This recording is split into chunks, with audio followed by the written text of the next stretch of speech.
प्रिय विद्यार्थियों, मैं डॉक्टर एस.एन. राजपुरोहित, सह आचार्य राजनीति विज्ञान विभाग, मांगीलाल बागड़ी राजकीय महाविद्यालय नोखा,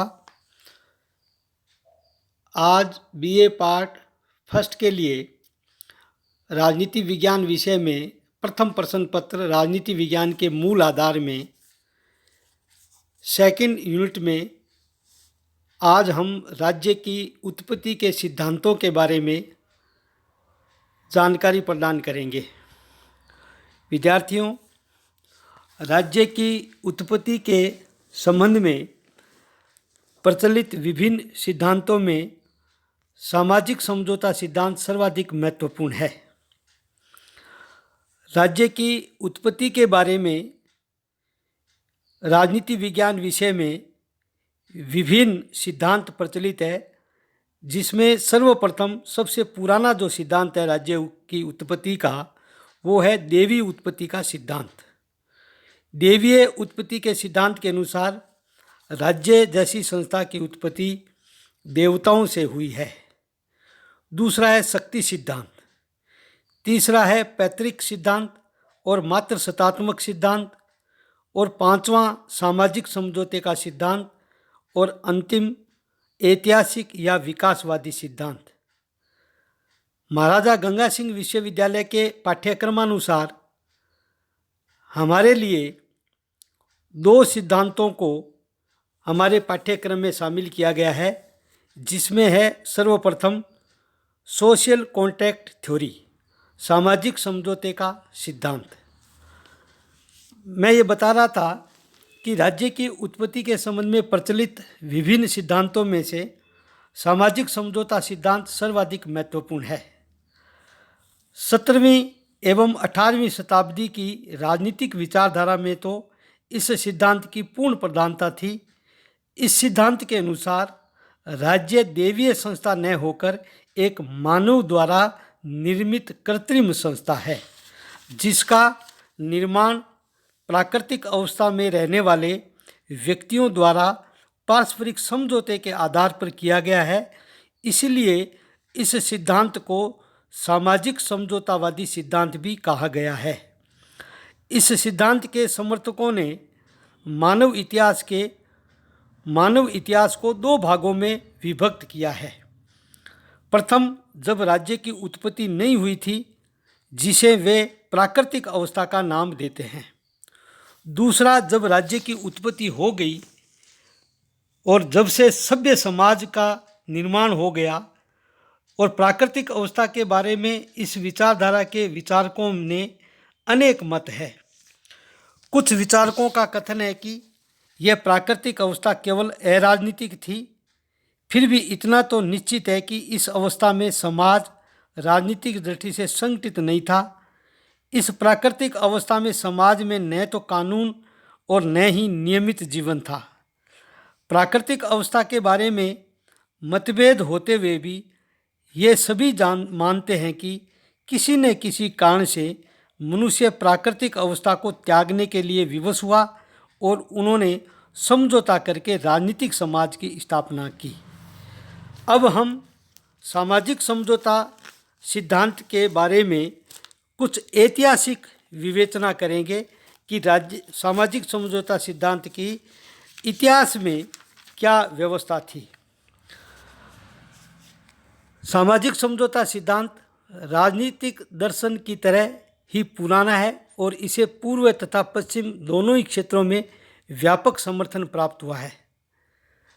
महाभारत के शांति पर्व में इस बात का वर्णन मिलता है कि पहले राज्य नहीं था, उसके स्थान पर घोर अराजकता की स्थिति थी, और ऐसी स्थिति से तंग आकर मनुष्यों ने परस्पर समझौता किया और ब्रह्मा के परामर्श से मनु को अपना पहला राजा और शासक स्वीकार किया। इस प्रकार महाभारत के शांति पर्व अध्याय में सामाजिक समझौते के सिद्धांत की विवेचना मिलती है।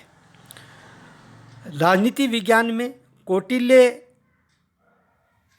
ने भी अपने अर्थशास्त्र विषय में इस बात को अपनाया है कि प्रजा ने राजा को चुना और राजा ने उसकी सुरक्षा का वचन दिया।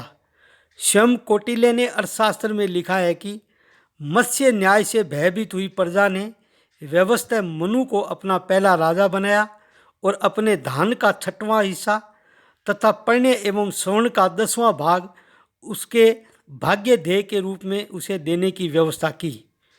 जैन और बौद्ध साहित्य में भी राज्य संस्था का आधार समझौते को ही माना गया है।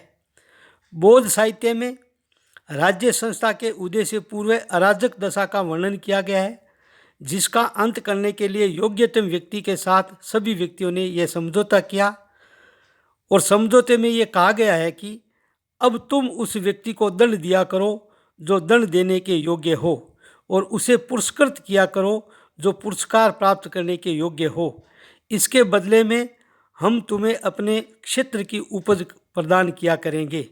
इस प्रकार सामाजिक समझौते सिद्धांत का इतिहास का अध्ययन करने पर यह जानकारी मिलती है कि महाभारत, कौटिल्य की अर्थशास्त्र तथा जैन और बौद्ध साहित्य में भी सामाजिक समझौते सिद्धांत का वर्णन मिलता है।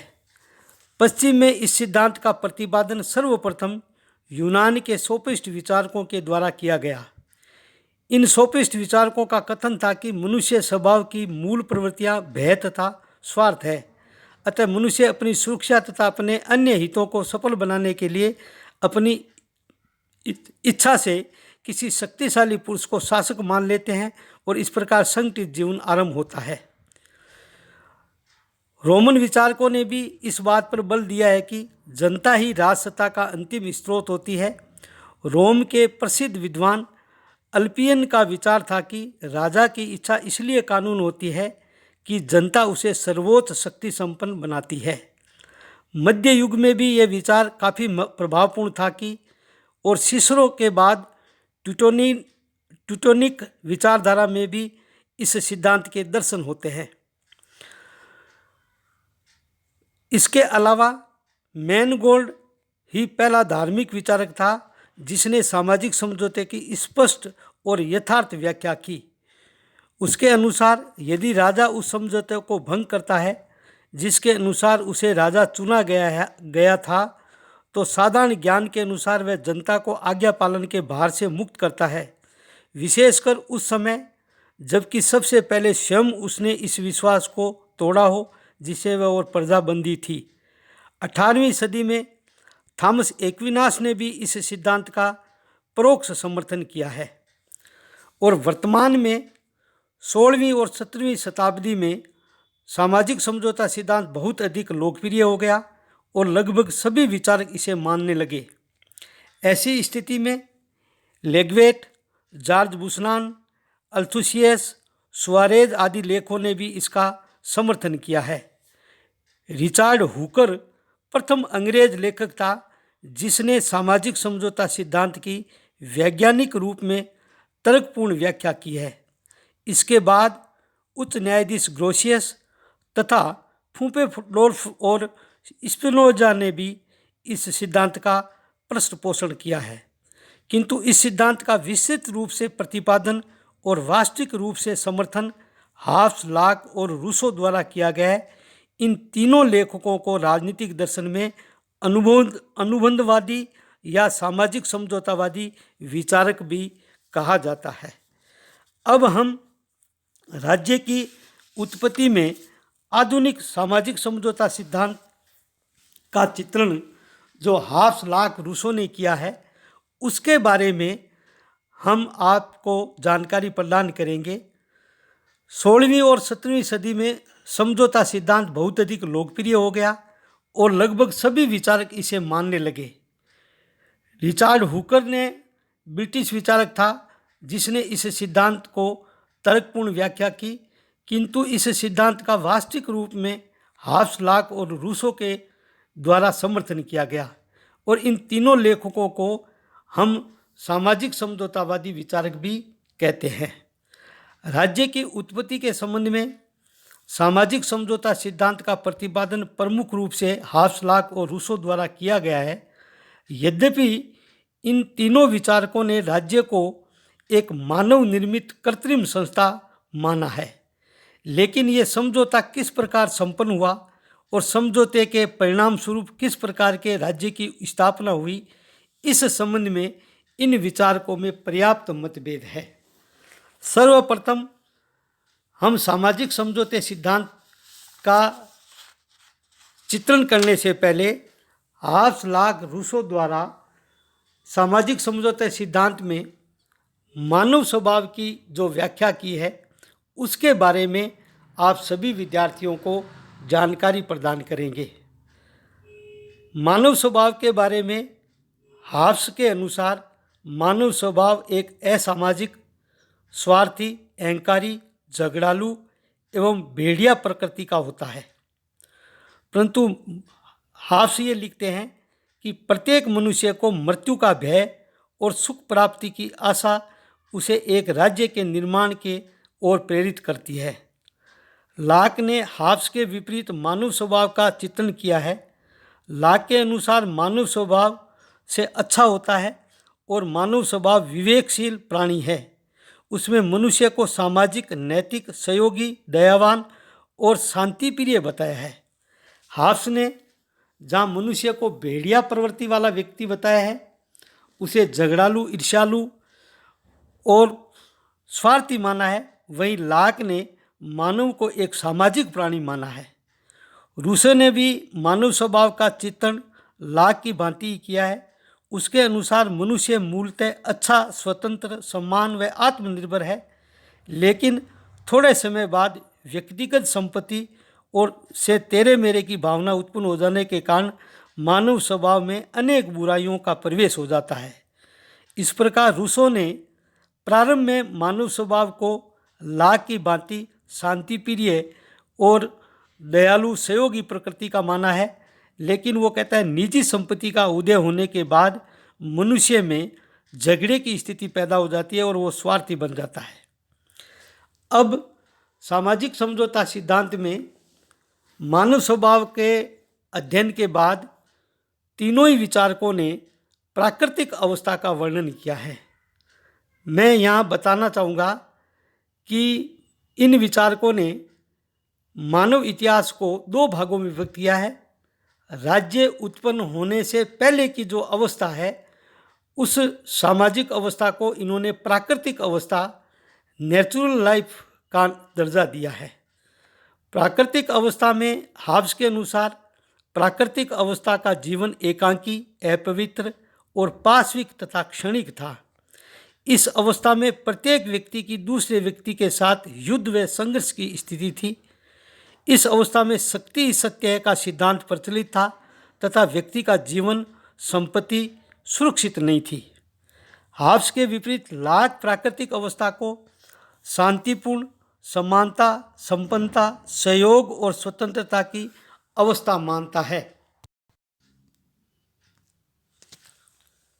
हाब्स के विपरीत लॉक प्राकृतिक अवस्था को शांति, समानता, संपन्नता और सहयोग और स्वतंत्रता की अवस्था मानता है, जिसमें प्रत्येक व्यक्ति दूसरे व्यक्ति के साथ उसी प्रकार का आचरण करता है जिस प्रकार का आचरण वह अपने प्रति चाहता है। रूसो की प्राकृतिक अवस्था थोड़े समय बाद दूषित होकर हाब्स की प्राकृतिक अवस्था जैसी हो जाती है। अब हम तीनों विचारकों के अनुसार सामाजिक समझौते के क्या कारण थे उसके बारे में चर्चा करेंगे। हाब्स राज्य, समाज व सरकार में कोई भेद नहीं मानता है, इसलिए हाब्स ने अपने सिद्धांत में एक समझौते का ही वर्णन किया है। हाब्स के अनुसार प्राकृतिक अवस्था असहनीय एवं अराजक थी और मनुष्य ने जीवन, संपत्ति और सुरक्षा के लिए एक राज्य जैसी संस्था का निर्माण किया।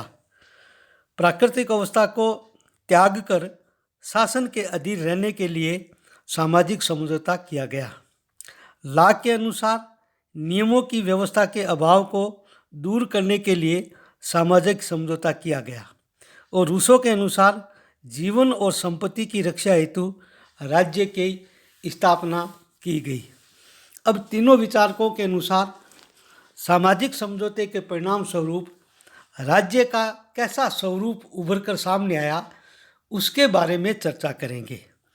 हाब्स के सिद्धांत के अनुसार शासक समझौते का पक्षधर नहीं है और समझौते के फलस्वरूप निरंकुश, स्वेच्छाचारी एवं सर्वोच्च प्रजा के सत्ताधारी राजा का उदय हुआ, जिसे वह लेवियाथन कहता है।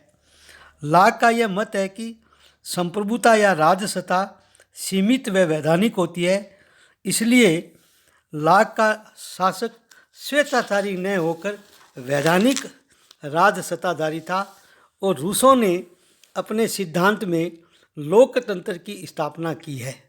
तो इस प्रकार हाब्स के अनुसार निरंकुश राजतंत्र की स्थापना होती है, लाक के अनुसार सीमित राजतंत्र की स्थापना होती है और रूसों के अनुसार एक सामान्य इच्छा का निर्माण होता है, जिसे हम लोकतंत्र की स्थापना कह सकते हैं। अब हम सामाजिक समझौता सिद्धांत की आलोचना करेंगे। 17वीं और 18वीं सदी में समझौता सिद्धांत अत्यंत लोकप्रिय रहा और 19वीं शताब्दी में विचारकों ने इस सिद्धांत की कड़ी आलोचना प्रस्तुत की है। सर्वप्रथम ऐतिहासिक आधार पर सामाजिक समझौता सिद्धांत की आलोचना की जाती है कि इतिहास में इस प्रकार की प्राकृतिक अवस्था का वर्णन कहीं नहीं मिलता है जिस प्रकार का चित्रण हाब्स, लाक और रूसो ने किया है। ऐतिहासिक दृष्टि से सामाजिक समझौता सिद्धांत वहम मात्र है, क्योंकि इतिहास में इस बात का कोई उदाहरण नहीं मिलता है कि आदिम अवस्था कैसी थी और आदिम अवस्था में मानव का स्वभाव कैसा था। दूसरा, प्राकृतिक अवस्था के बारे में भी इन तीनों विचारकों की धारणाएं गलत है। सामाजिक समझौता सिद्धांत मानवीय इतिहास की प्राकृतिक अवस्था एवं सामाजिक अवस्था इस प्रकार के दो कालों में बांट देता है। इतिहास में ऐसी प्राकृतिक अवस्था का कहीं उल्लेख नहीं मिलता है जो संकटविहीन हो। राज्य विकास का परिणाम है, निर्माण का नहीं। इतिहास के अनुसार राज्य का विकास हुआ है, निर्माण नहीं हुआ है, जबकि सामाजिक समझौता सिद्धांत के अनुसार राज्य एक कृत्रिम संस्था है जिसका निर्माण मनुष्यों द्वारा किया गया है। मानव स्वभाव से ही सामाजिक प्राणी होने के कारण परिवार, कुल, कबीलों और फिर जनपदों में संगठित रूप से राज्य के रूप में रहा है। राज्य की सदस्यता ऐच्छिक नहीं। इस सिद्धांत के अंतर्गत राज्य को एक ऐसे संगठन के रूप में चित्रित किया गया है जिसकी सदस्यता ऐच्छिक है, किंतु राज्य की सदस्यता ऐच्छिक नहीं अनिवार्य है और व्यक्ति उसी प्रकार राज्य के सदस्य है जैसे परिवार के। यदि राज्य एक क्लब, व्यापारिक दुकान की तरह स्वेच्छा से बनाया गया है तो व्यक्ति को यह स्वतंत्रता होती है कि वह जब चाहे तब उसमें शामिल हो जाए और जब चाहे तब उससे अलग हो जाए। अधिकारों का अभाव। इस सिद्धांत के समर्थकों ने प्राकृतिक अधिकारों का उल्लेख तो किया है, लेकिन अधिकारों का उदय समाज में ही संभव है और इसलिए अधिकारों का उल्लेख नहीं किया गया है। मानव स्वभाव का गलत चित्रण। सामाजिक समझौते के अनुसार मानव स्वभाव का चित्रण किसी वैज्ञानिक आधार पर नहीं होकर काल्पनिक चित्रण है। मानव स्वभाव में दया, परोपकार एवं सहिष्णुता के साथ साथ स्वार्थ के तत्व भी होते हैं, अर्थात मानव स्वभाव में निश्चित गुण पाए जाते हैं। राज्य कृत्रिम संस्था नहीं। इस सिद्धांत के अनुसार राज्य मनुष्य की करती है, लेकिन वस्तुतः राज्य एक कृत्रिम संस्था न होकर प्राकृतिक संस्था है। राज्य मनुष्य को स्वाभाविक सामाजिक प्रवृत्ति का परिणाम होती है। समझौता वर्तमान समय में मान्य नहीं। कोई भी समझौता जिन निश्चित लोगों के मध्य होता है उन्हीं पर लागू होता है। अतः किसी अज्ञात समय में अज्ञात व्यक्तियों द्वारा किया गया समझौता वर्तमान समय में लोगों पर लागू होना कानूनी रूप से सही नहीं है। इस प्रकार सामाजिक समझौता सिद्धांत की ये आलोचना की जाती है। अब हम थोड़ा बहुत सामाजिक समझौता सिद्धांत की उपयोगिता पर चर्चा करेंगे। यद्यपि सामाजिक समझौता सिद्धांत की इतनी आलोचना की गई है और आज ये सिद्धांत अस्वीकृत हो गया है, फिर भी राजनीतिक विचारों के इतिहास में यह सिद्धांत पर्याप्त महत्वपूर्ण है। इस सिद्धांत के द्वारा राज्य की उत्पत्ति के देवीय सिद्धांत का खंडन किया गया है, जिसके अंतर्गत राजा को ईश्वर का प्रतिनिधि माना जाता है। इस सिद्धांत के द्वारा इस सत्य का प्रतिपादन किया गया है कि शक्ति अथवा शासक की इच्छा न होकर जन सहमति का ही राज्य का आधार है। यही लेसन समाप्त होता है। जय हिंद, जय भारत।